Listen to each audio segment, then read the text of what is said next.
অবশেষে মধ্যপ্রাচ্য ছাড়ল মার্কিন বিমানবাহী রণতরী ইউএসএস আব্রাহাম লিঙ্কন। ইরানকে ধ্বংস করতে যুক্তরাষ্ট্র ও ইসরায়েলের শুরু করা সামরিক অভিযানে রণতরীটি সরাসরি অংশ নিয়েছিল।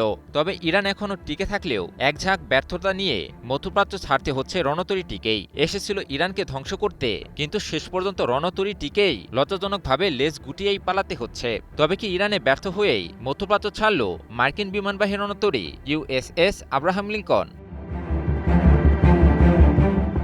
গত ২৮ ফেব্রুয়ারি ইরানের বিরুদ্ধে ভয়াবহ সামরিক অভিযান শুরু করে মার্কিন যুক্তরাষ্ট্র ও ইসরায়েল। এর ঠিক আগে জানুয়ারিতে আরব সাগরে মোতায়েন করা হয় মার্কিন বিমানবাহী রণতরীটিকে। গত ২৮ ফেব্রুয়ারি ইরানের বিরুদ্ধে যুক্তরাষ্ট্রে শুরু করা অপারেশন এপিক ফিউরিতে সরাসরি অংশ নেয় রণতরীটি।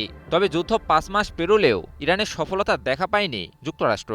আর এর মাঝেই মধ্যপ্রাচ্য থেকে বিদায় নিতে হচ্ছে মার্কিন রণতরীটিকে। সম্প্রতি প্রায় ৫,০০০ নাবিক ও ক্রু সদস্য নিয়ে রণতরীটি যুক্তরাষ্ট্রের সান দিয়েগোর উদ্দেশ্যে যাত্রা শুরু করে। দীর্ঘ ৯ মাস ধরে এটি সামরিক অভিযানে মোতায়েন ছিল। মাঝখানে ওমানে একটি সংক্ষিপ্ত বিরতি ছাড়া বাকি পুরো সময় জুড়ে টানা সমুদ্রে কাটিয়েছে রণতরীটি, যা আধুনিক যুগে যেকোনো মার্কিন বিমানবাহী রণতরীর দীর্ঘতম একটানা মোতায়েন। বিভিন্ন আন্তর্জাতিক গণমাধ্যমে উঠে আসে সমুদ্রে দীর্ঘতম মোতায়েনের ফলে মারাত্মক মানসিক বিপর্যয়ের মুখে পড়ে যায় রণতরীটির নাবিকেরা। জানা যায়, মানসিক বিপর্যয়ের ধকল সহ্য করতে না পেরে সমুদ্রে ঝাঁপ দিয়ে আত্মহত্যারও পথ বেছে নেয় কেউ কেউ। এমনকি নিজেদের মধ্যে মারাত্মক সংঘর্ষের জেরে বহু নাবিকের প্রাণহানিরও খবর পাওয়া যায়।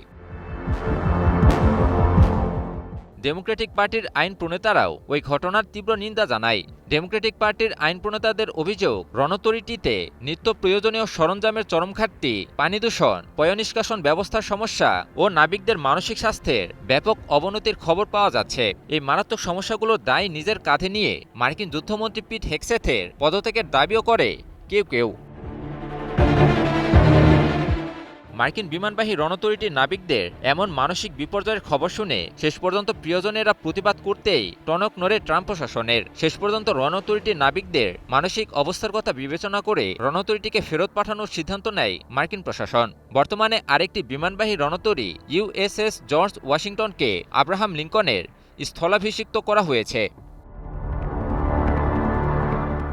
ইরানের লক্ষ্য অর্জনের আগেই মার্কিন বিমানবাহী রণতরীটির মধ্যপ্রাচ্য ছাড়া নিয়ে এবার আন্তর্জাতিক মহলে ব্যাপক শোরগোল পড়ে গেছে। কারো কারো মতে ইরানের বিরুদ্ধে শুরু হওয়া সামরিক অভিযানের একঝাঁক ব্যর্থতা নিয়ে মধ্যপ্রাচ্য ছাড়তে হচ্ছে রণতরীটিকে। এর ফলে যুক্তরাষ্ট্রের সামরিক শক্তি নিয়ে বিশ্বে যে ভাবমূর্তি তৈরি হয়েছিল তা একেবারে ভেঙে পড়েছে বলে মত বিশ্লেষকদের।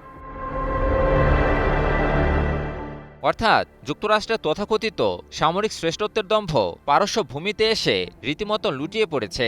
ইরানের পাহাড়সম দৃঢ়তা আর অটল মনোবলের কাছে ধরাশায়ী হল সমুদ্রের ত্রাস সৃষ্টিকারী হিসেবে পরিচিত মার্কিন বিমানবাহী রণতরী ইউএসএস আব্রাহাম লিঙ্কন। ইমন আলী, নিউজ 24।